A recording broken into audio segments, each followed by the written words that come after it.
হঠাৎ আপনাকে একজন ডাক্তার রিপোর্ট দিয়ে বলল আপনি আর মাত্র 30 দিন বাঁচবেন, কারণ আপনি ক্যান্সারে আক্রান্ত। এখন ঠিক শেষ পর্যায়ে, এটা শুধু আপনিই জানেন, আপনার পরিবার কিংবা বন্ধুরা কেউই জানে না। এখন আপনি রিপোর্ট পাওয়ার পর আপনি বাসায় চলে গেলেন। প্রতিদিনের মতো আজকেও আপনার বাবা আপনাকে বকাঝকা শুরু করলো, তোকে দিয়ে কিচ্ছু হবে না, সারাদিন কোথায় কোথায় থাকস, অকাজের ছেলে, ইত্যাদি ইত্যাদি। মধ্যবিত্তর বাবা যেমন হয়। তখন কি প্রতিদিনের মতো আপনি তর্ক করা শুরু করবেন, নাকি প্রাণ ভরে শেষবারের মতো বাবার বকাগুলা শুনে নিবেন? হঠাৎ আপনার আম্মু এসে আপনাকে বলল, নে ভাত খা, খেয়ে নে। আপনার মনে হবে ওই বুঝি আমার শেষবারের মতো খাওয়া মায়ের হাতে, আমি আর বাঁচব না।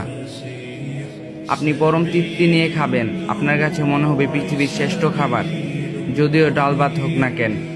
আপনি বাইরে বের হলেন, পুরনো এক বন্ধুর সাথে দেখা হলো, যাকে আপনি চোখ দিয়ে সহ্য করতে পারতেন না, সবসময় কথা কাটাকাটি হতো। আজও সে আপনাকে কিছু কথা শুনিয়ে দিল। এখন কি আপনিও শুরু করে দিবেন, নাকি তাকে জড়িয়ে ধরে বলবেন, দোস্ত ভালো থাকিস? আপনি আপনার এলাকাটা একটু ঘুরে দেখছেন আর ভাবছেন, এই বুঝি শেষ দেখা? প্রাণ ভরে দেখছে আকাশ, বাতাস, গাছ ও 2-3টা কুকুর। ওদেরকে আপনি প্রাণ ভরে দেখছেন। হয়তো এটাই দেখা শেষ কুকুরগুলার সাথে। আপনি দোকান থেকে কিছু কিনে এনে খাওয়ালেন কুকুরগুলাকে। এলাকার যে মুরব্বী দেখলে আপনি তাদের সামনে যেতেন না, এখন তাদের দিকে এগিয়ে যাচ্ছেন আর বললেন, চাচা আমার শরীরটা ভালো নেই, আমার জন্য দোয়া করবেন, কখনো যদি ভুল কইরা থাকি ক্ষমা কইরা দিবেন।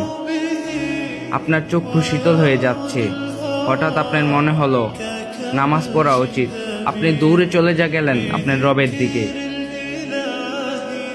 আজ আর কোনো দুনিয়ায় চাওয়া নেই, শুধু ক্ষমা চাওয়া ছাড়া।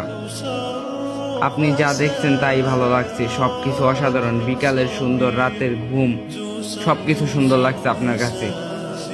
সুন্দর মানুষগুলা, সুন্দর কুকুরগুলা, সুন্দর, সবকিছু সুন্দর।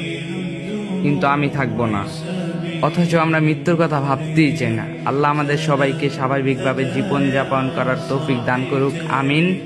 আর যদি ভিডিওটা ভালো লাগে কপি লিঙ্ক করে দিয়েন। আর আমার বলতে একটু ভুল হয়েছে, আমারে মাফ করে দিয়েন।